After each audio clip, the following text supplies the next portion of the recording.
하시는도다. 아멘. 새해를 출발한 지 엊그제 같은데 벌써 이제 한 주만 남겨놓고 있습니다. 열흘 정도 남았는데요. 연말이 이렇게 되면은 자연스럽게 사람들은 한 해를 이렇게 돌아보게 됩니다. 뉴스에서는 올해의 10대 사건, 또 회사에서는요 연말 평가와 실적 보고가 이어지고, 개인에게는 한 해를 정산하는 숫자와 결과들이 막 쏟아집니다.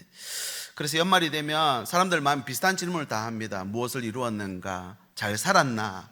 지금 나는 어느 지점에 와 있는가? 라는 이제 반성을 하게 되죠. 근데 문제는 뭐냐면요, 연말이 되고 새해가 되니까 희망과 비전과 꿈을 품기보다는 후회, 자책, 무력감에 더 많이 사람들이 시달린다는 통계가 있습니다. 왜냐하면은 자꾸 평가에 우리의 마음과 생각을 집중하기 때문에 그렇습니다. 세상은요 우리 인생을 자꾸 숫자로, 성취로, 비교로 그렇게 우리 인생을 재단을 합니다. 그러나 성경은 우리 인생을 그렇게 보지 않습니다. KTX를 타고 여행을 떠나보면요, 목적지쯤 도착할 때 안내방송 나오죠. 이 열차는 잠시 후 목적지에 도착합니다. 두고 내리는 물건이 없도록 준비하시기 바랍니다. 이 열차를 타고 그 안에서 뭘 했는지, 어떤 일을 이루었는지 그거 묻지 않습니다. 두고 내리는 물건이 없도록 준비하라는 것입니다. 여러분, 하나님은 우리 인생을 여정으로 보십니다.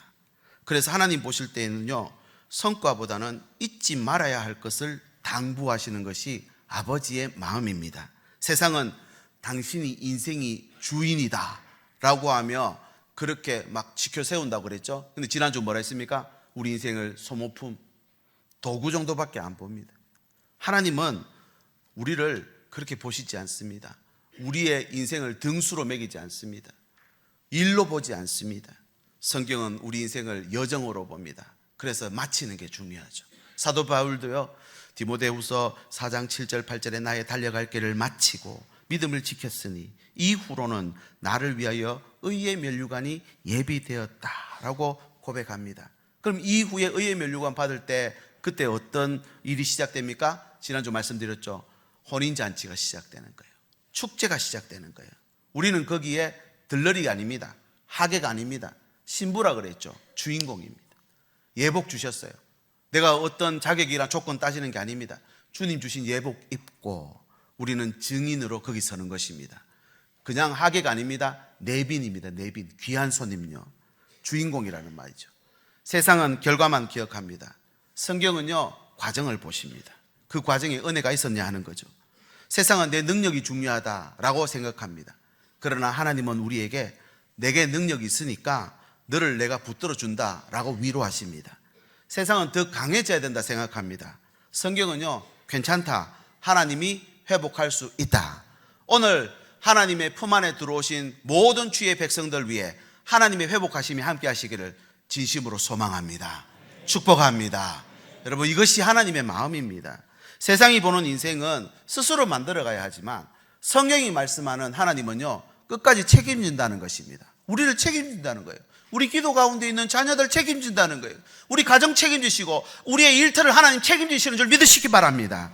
인생을 내가 얼마나 잘 살았나, 내가 뭘 이루었는가, 이것이 아니라 하나님은 오늘 또 우리에게 이렇게 묻습니다. 아들 수고했다, 딸 올 한 해 정말 고생 많았다 하며 그 너른 품에 안아주시는 줄 믿으시기 바랍니다. 그때 묻습니다. 무엇을 챙겨왔느냐, 잊어버린 물건이 없느냐, 두고 내린 물건이 없느냐. 이것이 하나님의 말씀입니다. 그 너른 품에 안아주시며 고생했다 하시죠. 그 품에 안겨서 드리는 고백이 오늘 말씀입니다. 1절 같이 읽어볼까요? 1절 시작. 내 영혼아 여호와를 송축하라. 내 속에 있는 것들아 다 그의 거룩한 이름을 송축하라. 무엇을 평가하는 것이 아니라 무엇을 기억해야 하는지에 대한 찬양입니다.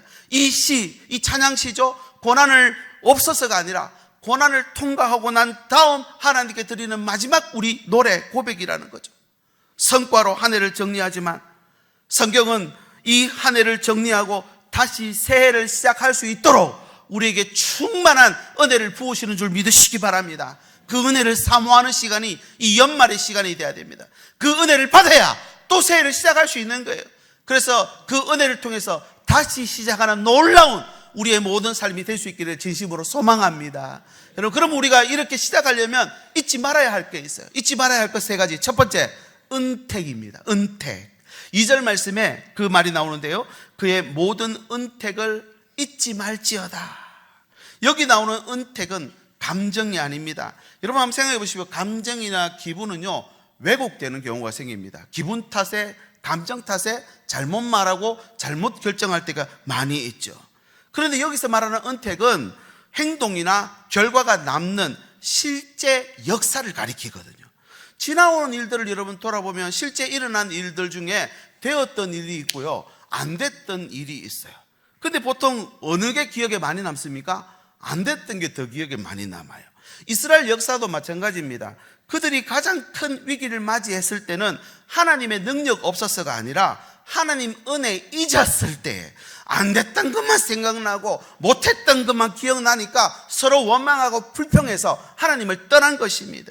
광야에서 그랬고요, 가나안 정착한 이후에도 마찬가지였습니다. 그리고 왕국이 무너져 내리고 포로로 잡혀갔을 때도 마찬가지입니다. 현실 때문이었기라기보다는 은혜를 잊으니 궁궐 같은 집에 살아도 지옥을 체험하는 거예요. 그러나 은혜를 다시 회복하면 초막에 살아도 하나님이 주신 하늘나라 경험하는 줄 믿으시기 바랍니다.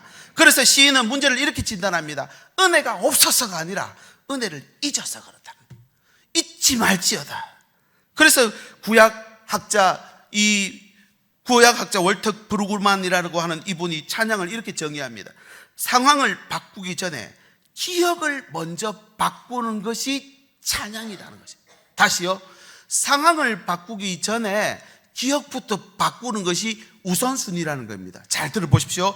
찬양은 상황을 바꾸는 어떤 주문이 아닙니다. 막무가내로 찬양한다고 상황은 안 바뀝니다. 그런데 찬양을 통해서 우리의 기억이 자꾸 바뀐다는 거예요. 어떤 기억이요? 안 좋았던 기억, 나빴던 기억. 이것이 찬양을 우리가 하게 되면요, 좋았던 기억, 행복했던 기억으로 채워집니다. 오늘 정말 진짜 엄청난 찬양을 하셨잖아요. 이 찬양이 우리 이 공간 안에 가득 차버렸습니다. 우리 안에 하나님이 주시는 놀라운 찬양의 기억으로 남는 것이죠. 이스라엘이 찬양할 때 현실은 그대로였을지 모르지만 광야는 여전히 덥고 추웠습니다. 포로 상황, 그 생활은요 여전히 고달프고 고통스러웠습니다. 그러나 그 자리에서 찬양하는 순간 그들의 기억이 먼저 바뀌기 시작합니다. 좋았던 기억, 은혜 받았던 기억, 함께 하셨던 기억, 그 기억이 그들을 다시 되살려내고 있더라는 것입니다. 이것이 중요합니다. 오늘 이 예배 시간도 하나님의 은혜의 기억이 되살아나시길 예수님의 이름으로 축복합니다. 나의 상황이, 나의 병든 몸이 바뀌는 것보다 내 머릿속에 있는 이 기억이 바뀔 때에 하나님 역사가 시작되는 것이죠. 찬양은 현실을 부정하는 게 아닙니다. 이 현실 가운데 하나님이 어떤 분이신지를 고백하는, 다시 기억하게 만드는 굉장한 능력이 있는 도구입니다. 찬양은 감정의 표현이 아니라 믿음의 기억을 다시 세우는 아주 중요한, 내 삶에 없어서는 안 되는 도구입니다. 저와 여러분의 삶 속에 찬양이 가득하시기를 예수님의 이름으로 축복합니다. 상황은 아직 변하지 않지만 기억이 바뀌는 순간, 내 머릿속에 나쁜 것이 없어지고 행복하고 좋은 것들이 가득 차는 순간 어떤 일이 벌어지는지 보십시오. 표정부터 달라집니다. 말과 행동이 달라집니다. 그 태도가 달라져 버립니다. 그리고 이렇게 기억이 바뀐 사람을 통해 하나님의 상황이, 역사가, 상황 바꿈도 시작된다는 것이죠. 여러분, 오늘 이 말씀이 우리에게 무엇을 요구하는지 적용해 보면 좋겠습니다. 세상의 관점에서 연말은, 마지막 시간은 정리하는 시간, 평가하는 시간인데 얼마나 벌었나, 얼마나 이루었나, 무엇을 남겼는가 그렇게 말하고 있다는데 성경은 뭐라 합니까? 받은 은혜를 기억해서 안 좋았던 거 버리고 좋았던 걸로 채우라. 이것이 하나님 우리에게 주신 명령입니다. 연말이 되고 마지막 때가 되면 사람들은 안 좋았던, 나빴던 후회, 원망만 남습니다. 그러나 오늘 이 시인은 뭐라고 합니까? 기억하라는 것입니다. 모든 은택을 잊지 말지어다. KTX 안내방송처럼 두고 내리는 물건이 없도록 준비하라. 이것이 지금 오늘 우리 연말을 맞이하는 시간이 되어야 됩니다. 은혜를 잊지 않는 것이 믿음의 출발입니다. 안 좋은 거 가득 채워놓고 더 위에다가 채워봐야 소용없어요. 같이 무너져 내리거든요. 기억이 바뀌면.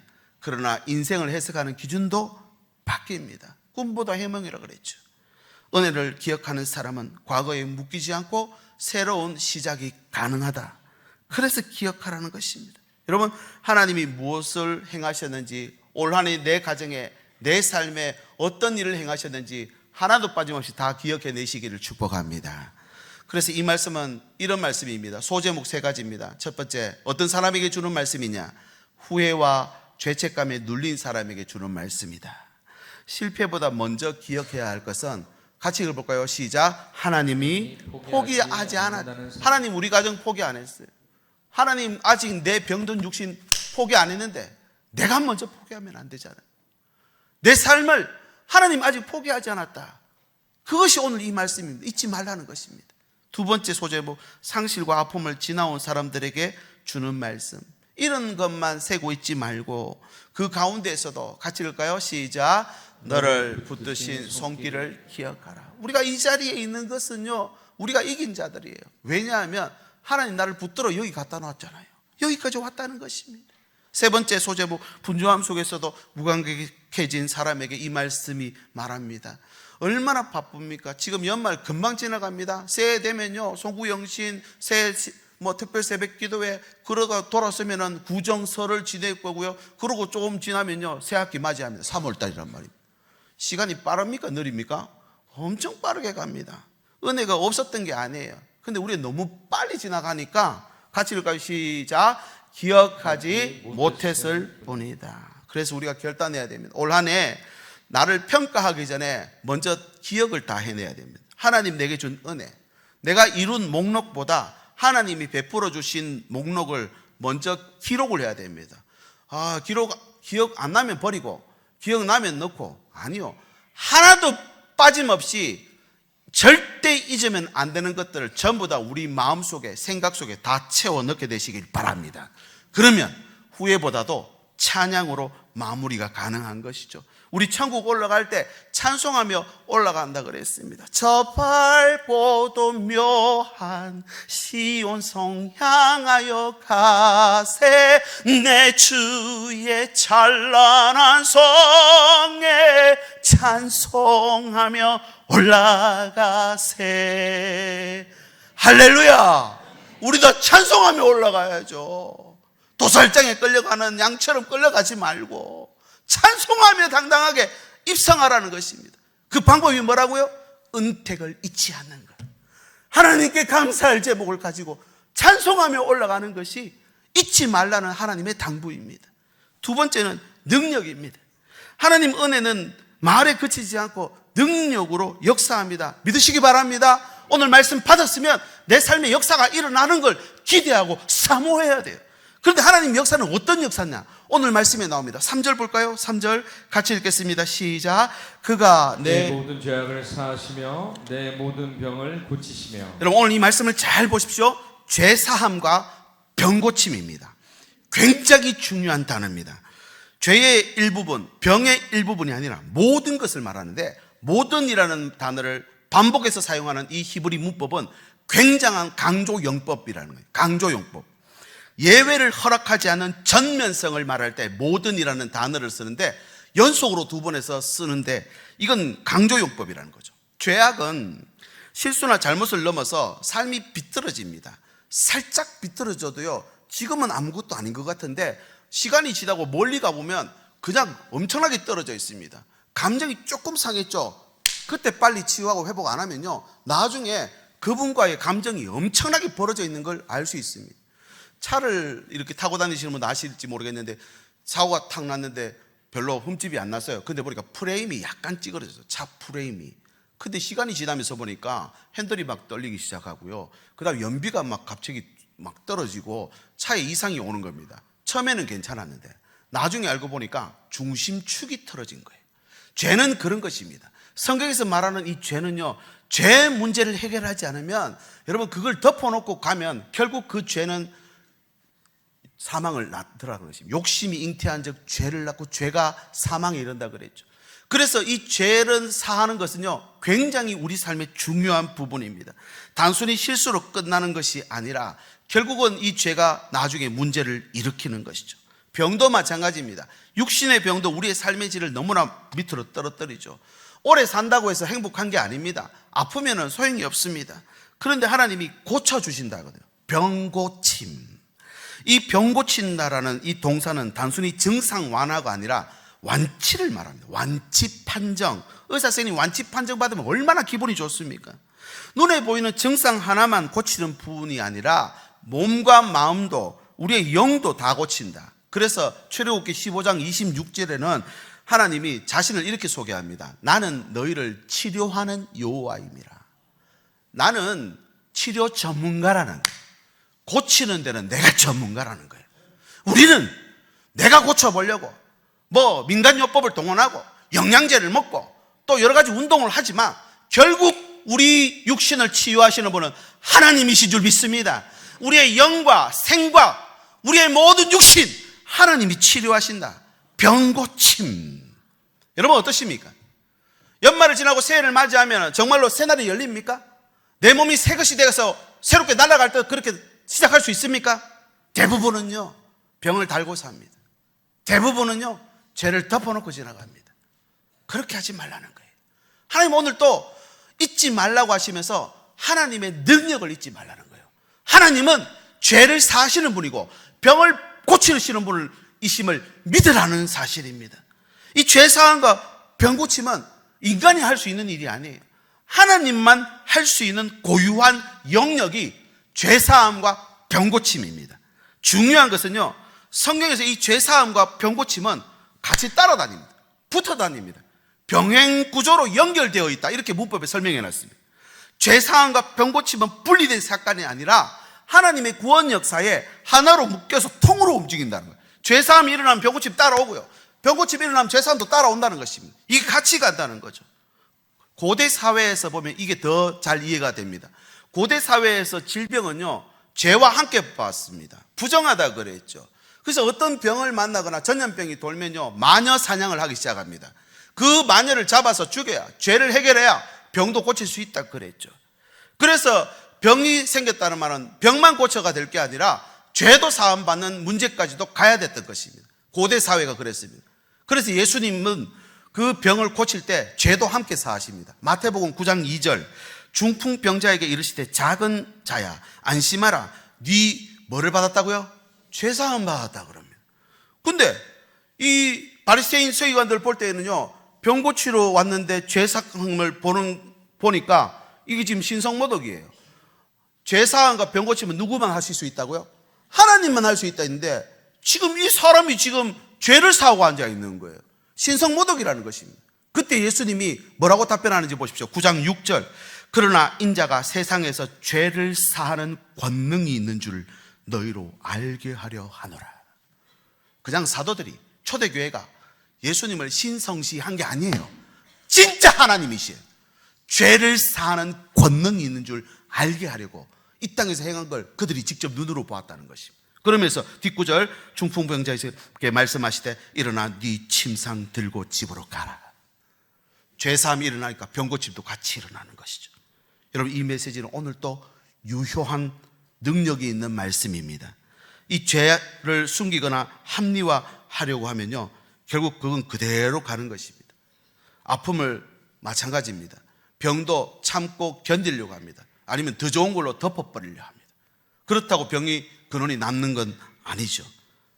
그래서 사람들은 겉은 멀쩡해 보이는데 속은 골마가는 거예요. 병들어가는 것입니다. 그런데 성경은 반대입니다. 죄를 사하고 병을 고치는 분은 하나님이시다.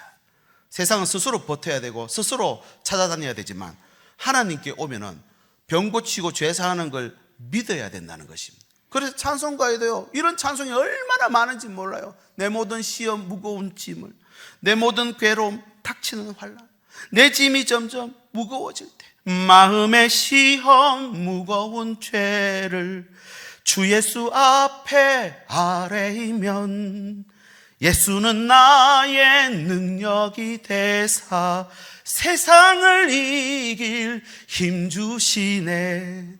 무거운 짐을 나 홀로 지고 견디다 못해 쓰러질 때 불쌍히 여겨 구원해 주리 은혜의 주님 오직 예수.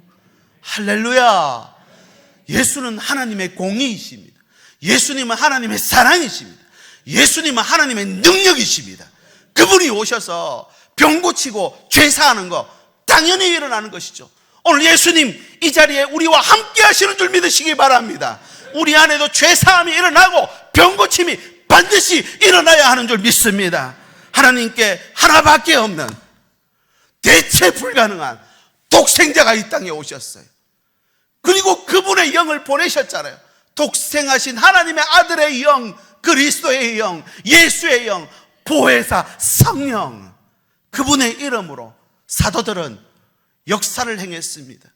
병고침을 행했고 제사함을 선포했습니다. 저는 우리 예배가 하나님 앞에 나가는 모든 성도들이 죄사함과 병고침 반드시 받아야 할 줄 믿습니다. 여러분 오늘 또 예배 가운데 그런 여러분 소망 품으면 좋겠습니다. 나 그냥 병 달고 살지 뭐. 죄 그거 내가 어떻게 해결해? 그거 내가 아무리 이걸 간다고 되는 거 아닌데 덮어놔 버립니다. 여러분 연말 새해를 시작하기 전에 이 죄사함과 병고침을 반드시 받게 되시기를 진심으로 소망합니다. 그 아들 독생자 예수의 이름으로 병고침이 일어납니다. 독생자 예수 그리스도의 이름으로 죄사함이 일어납니다. 우리가 이 믿음이 이 현실을 넘어설 때에 어떤 것도 다시 시작하는 역사가 일어난다는 것입니다. 그러므로 우리가 이렇게 기도해야 됩니다. 애써 외면하며 죄를 숨기기보다 죄사함을 구하며 하나님 앞에 가까이 나아가시기를 바랍니다. 내 아픔을 혼자 끙끙 앓고 견디기보다 치료하시는 병고침을 구하고 하나님께 매달리십시오. 사생결단하고 나가면 못 고칠 질병이 없는 줄 저는 믿습니다. 여러분 너는 내게 부르짖으라 내가 크고 비밀한 일을 네게 보이리라 하셨잖아요. 올 한해 한번 돌아보십시오. 그만큼 한번 부르짖은 적 있으십니까? 한번 하나님 앞에 한번 사생결단하고 한번 매달려 보시지 않겠습니까? 그래야 새해를 시작하는 것입니다. 제대로 시작하는 것이죠. 구하라, 찾으라, 두드리라. 그렇게 하나님은 우리에게 목이 터져라 말씀하시는데 우리는 그걸 그냥 인정하고 달고 사는 거예요. 여러분 하나님의 능력을 믿으시기 바랍니다. 하나님의 능력을 잊지 말고 병고침과 제사함 누리실 수 있길 예수님의 이름으로 축복합니다. 마지막 세 번째는 회복입니다. 은혜가 기억에서부터 시작된다 했죠. 기억이 다른 걸로 좋은 걸로 가득 차버리면 병고침과 제사함이 주시는 하나님의 능력으로 우리를 쑥 이끌어갑니다. 근데 문제는요, 이 죄와 병은 우리 삶에 반복됩니다. 죄 문제 해결받아도 또 죄 짓죠. 병고침 받아도 또 병 걸리죠. 그러니 하나님께 필요한 건요, 회복입니다. 우리가 회복돼야 돼요.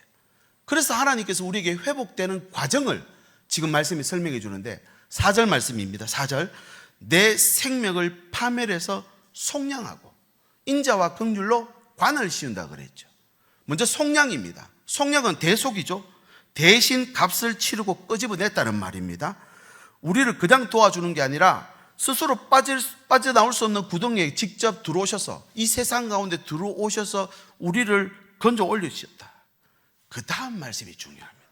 건져주는 건 좋은데 구원은 좋은데 그 다음 건짐받은 사의 모습을 보십시오. 돌아온 탕자 너덜너덜합니다. 종의 옷을 입고 있습니다.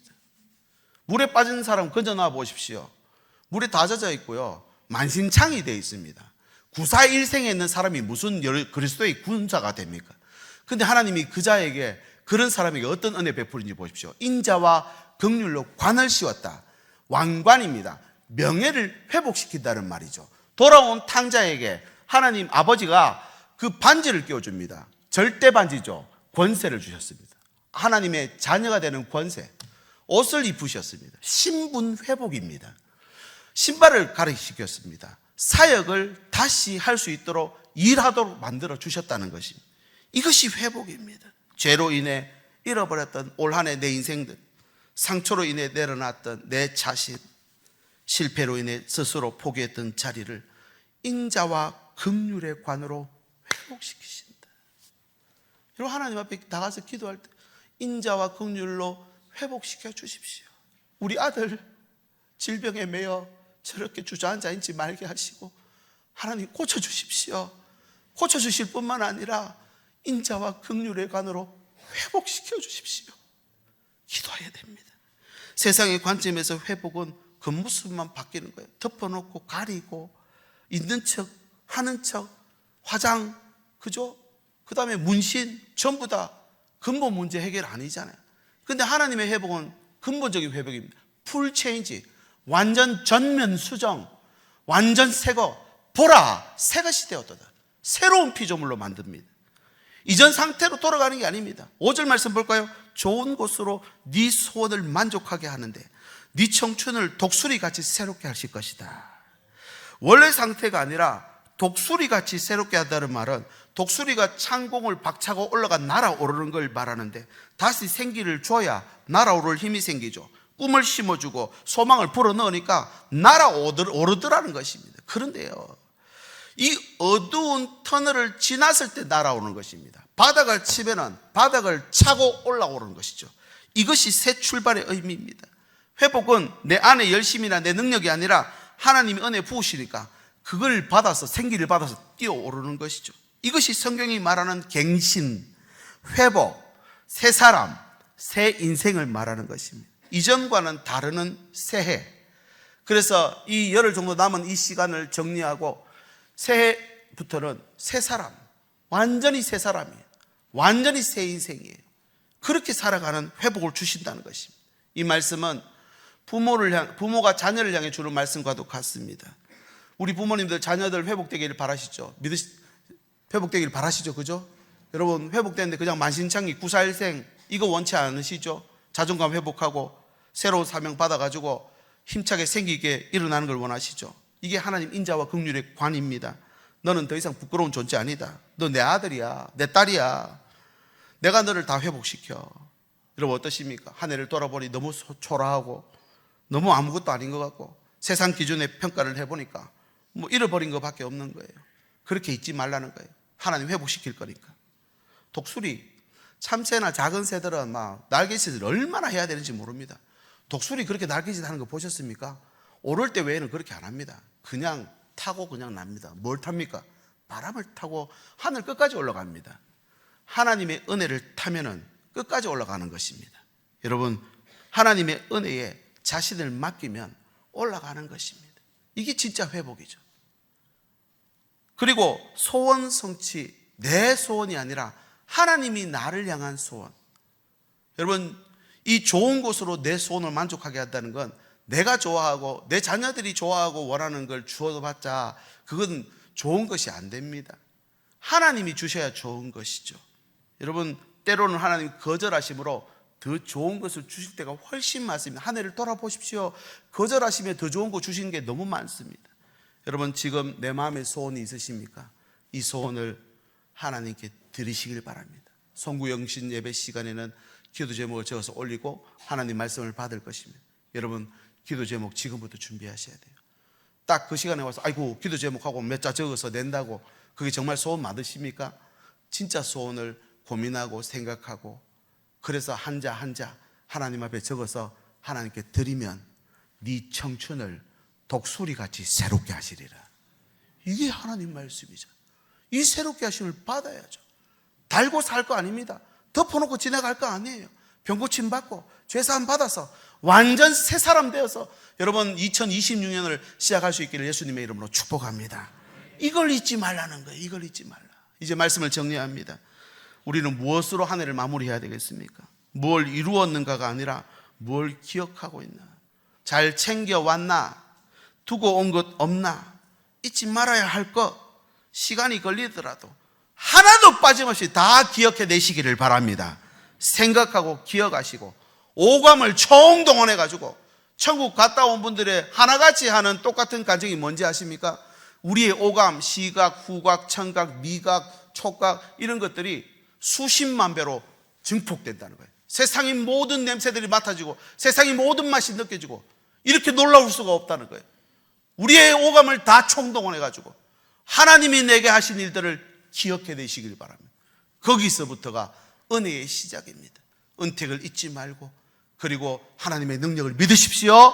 우리 가정을 붙잡고 우리 자녀들을 보호하시고 눈동자와 같이 우리 인생을 인도해 가시는 하나님의 은혜를 기억하고 하나님 능력 붙잡고 여러분 진정한 회복의 길을 걸어가는 여러분 이 시간이 되시기를 바랍니다. 내가 누려왔던 모든 것들, 지나왔던 모든 시간, 모든 순간 다 은혜 아닙니까 여러분?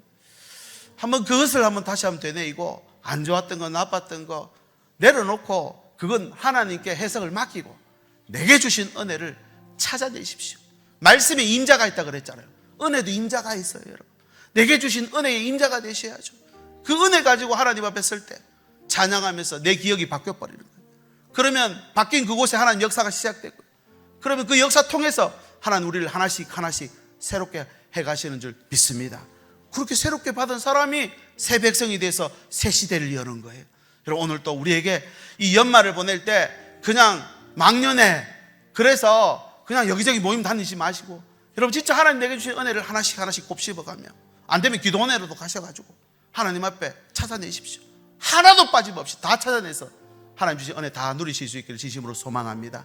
우리 제가 같이 한번 기도하고 이 찬양 드리면 좋겠습니다. 하나님 은혜가 우리 가정에 어떤 것이 있었습니까? 하나님 내게 능력이 어디에 우리 가정에 필요하십니까? 하나님의 회복이 어디에 나타나야 될까요? 하나님 연초를 그렇게 하나님 은혜 가운데 시작할 수 있도록 도와주옵소서. 함께 기도하겠습니다. 하나님 아버지 감사합니다. 오늘 이 시간에도 하나님의 은혜가 우리 가운데 있는 줄 믿습니다. 성령께서 우리 가운데 찾아오셔서 조명하여 주심으로 깨닫게 하시고, 하나님 오늘 또 찾아내게 해주시옵시고, 그 은혜 아래서 우리의 가정이, 우리 자녀들이, 우리의 삶이 세워져 갈 수 있도록 인도하여 주시옵소서. 하나님 오늘도 하나님의 능력이 필요한 곳이 있습니다. 우리 병든 육신에 찾아오셔서 고쳐주시옵소서. 우리 문제에 있는 삶 속에 찾아오셔서 회복시켜 주시고 해결해 주시옵소서. 하나님 오늘도 우리에게 달고 사는 것이 아니라, 덮어놓고 지나가는 것이 아니라, 반드시 하나님만 하실 수 있는 이 놀라운 일들 간절히 사모하며 기대하며 하나님 앞에서는 이 연말이 될 수 있도록 함께하여 주시옵소서. 예수님의 이름으로 기도드립니다. 아멘. 우리 자리 모두 일어나셔서 함께 이 찬양 믿음으로 고백하고 선포하겠습니다.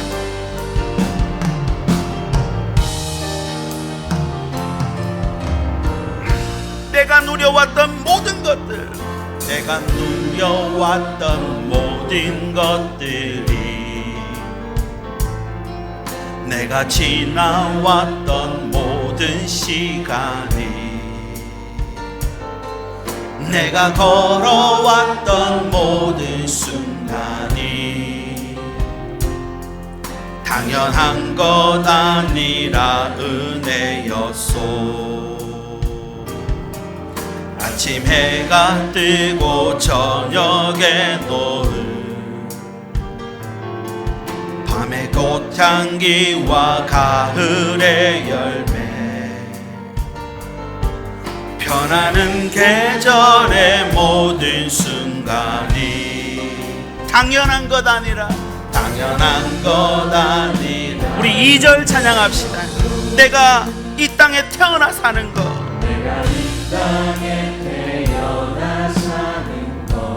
어릴 때부터 지금까지, 어린아이 시절과 지금까지 숨을 쉬며 살며 꿈을 꾸는 것, 당연한 것 아니라 은혜였소. 내가 하나님 자녀로 살며, 내가 하나님의 자녀로 살며 오늘 찬양하고 예배하는 삶, 복음을 전할 수 있는 축복이 당연한 것 아니라 당연한 것 아니라 은혜여. 모든 것이 은혜, 모든 것이 은혜,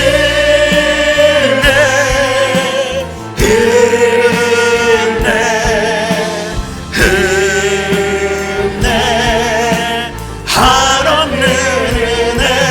내 삶에 당연한 것 하나도 없었던 것을, 모든 것이 은혜. 우리 두 손 높이 들고 한 번 더 선포합시다. 모든 것이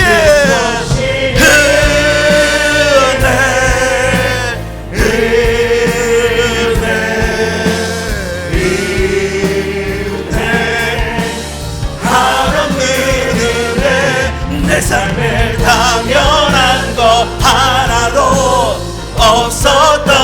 것을 모든 것이 은혜였소. 기도하겠습니다. 하나님, 이 하늘의 끝자락에서 다시 말씀 앞에 서게 하시니 감사합니다. 스스로 의롭게 할 수 없고 스스로 치유할 수도 없음을 고백합니다. 모든 죄사함과 병고침은 하나님 손에 있음을 믿고 이 시간 받은 말씀 앞에 믿음으로 선포합니다. 그리스도 예수 안에 있는 성령의 생명의 성령의 법이 죄와 사망의 법에서 너를 해방하였습니다. 십자가에서 죄사함 받았음을 믿습니다. 이제 내 안에 있는 후회와 두려움, 원망과 상처는 나사렛 예수 이름으로 명하노니 다 떠나갈지어다. 모든 상처와 질병은 예수의 보혈로 치유가 가능한 줄 믿습니다.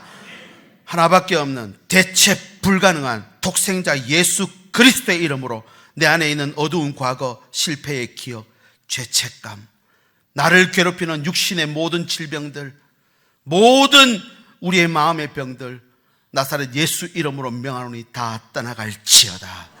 우리를 속량하신 하나님, 죄인의 자리에서 자녀의 자리로 옮기신 하나님, 수치를 벗기시고 인자와 긍휼의 간을 씌워주셨음을 믿습니다. 이제 고개 들고 하나님 바라보며 찬양하게 하시고 다시 날아오를 힘을 얻어 독수리같이 새롭게 2026년을 시작할 수 있도록 우리 가정과 일터와 자녀들을 지켜 주시옵소서. 오늘 하나님 앞에 예물 올려드립니다. 올해도 많은 일들이 있었지만 그 가운데 지켜주신 은혜를 감사하며 주일헌금, 감사헌금, 성교헌금, 목적헌금, 소득의 11조를 드리는 이 모든 손길들 기억하여 주시어서 하나님 나라와 복음 전파에 우리의 삶이 아름답게 쓰여지게 인도하여 주시옵소서. 우리 주 예수 그리스도의 은혜와 하나님의 사랑과 성령의 교통하심이 잊지 말아야 할 것들 기억하며 하나님 앞에 오늘 또 다시 한번 정리하고 시작할 수 있도록 결단하며 머리 숙인 주의 백성들 위해, 저들의 가정과 일터와 자녀들 위해 오늘 새가족 수료하신 17분의 우리 천하보다도 귀한 주의 백성들 위해 이제부터 영원까지 함께 계실지어다. 아멘. 감사합니다.